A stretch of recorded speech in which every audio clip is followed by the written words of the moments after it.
Welcome back, Fox Eyes on the Hill this Sunday. The economy motivates people to vote, and while inflation is forcing Americans to pay more for everyday items, personal income has also increased. Unemployment is low, and the overall economy, according to analysts, remains strong. Matt Peterson is an editor at Barron Group, and he joins us more to talk about the Democratic economic platform. Matt, good to see you. Thanks for being with us. You know, the Democrats have this thing right now, Matt, as you know, where they can point to good data on the economy, but yet you talk to the voters about this, and they still feel that inflation is not only persistent, but it's also making their lives uncomfortable. How do you bridge the reality of the numbers versus the reality of people's perceptions of the economy if you're the Democrats in this situation?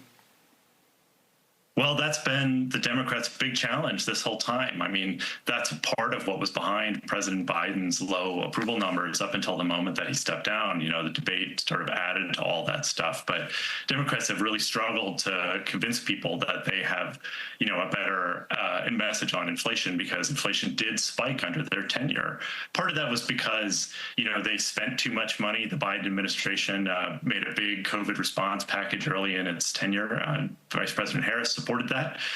Part of it's just because the pandemic has been crazy, and they have really sort of struggled to find a good way to get out of that, besides talking about things like cutting junk fees and cutting prescription drug prices. So you're probably not going to hear them talk too much about inflation at the DNC, because it's not really a winning issue for them. It seems, though, that it's an issue for the voters. What do we know about the Democratic platform heading into Chicago, and what they will say they would do if, you know, this presidential campaign of Kamala Harris is eventually successful? Well, what they're going to talk about specifically on inflation is that they're going to do things like help continue to cut prescription drug prices. They're going to cut junk fees and things like that. And that stuff matters. It helps a little bit. The biggest thing that they're going to do, actually, something that they won't talk about at all, and that's they're going to let the Federal Reserve just do its thing. You know, inflation has come down since 2022 because the Fed has raised interest rates pretty dramatically. That's put mortgages, you know, out of reach for a lot of people. It's made car loans really expensive. You know, it's really unpopular. People hate this for good reason. Yeah. But the Fed's doing it on purpose, right? It wants us to eat our vegetables. And that's really Harris's policy. It's really Biden's policy to just let the Fed do this thing. But there's a pretty big difference, which is that President Trump, both when he was president and more recently, has basically yelled at the Fed and said, you got to do what I want you to do. That's pretty risky, because, you know, if the Fed only does things that are popular, then it's never going to tell Americans to eat their vegetables, and inflation, you know, could get out of control in the long run. But like I said, Harris isn't going to talk about that because it's not very popular to be the party that says, yeah, it's great that your mortgage is really expensive. All right, so you made that comparison to vegetables. Let me make a comparison to the funny pages here.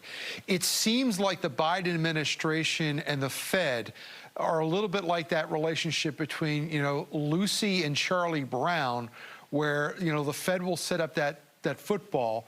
You know, the administration will wait for them to cut interest rates, and then Lucy pulls the football away at the last minute. You know, forgive the comparison, but is this White House, you know, when you say sit back and let the Fed do their thing, Fed hasn't been doing their thing lately. That's true. They've been sort of sitting on their hands for about a year now. A lot of people in the markets think that that's about to finally change. The Fed will meet in July and then again in September, and they're probably finally ready to start cutting interest rates. You know, the jobs market, the labor market seems to be cooling enough.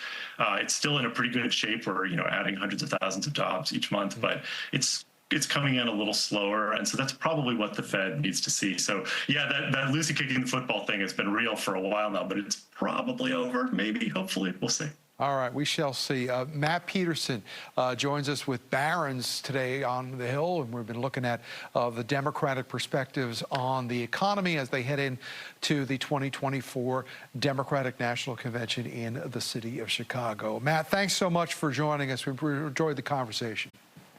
Thanks for having me.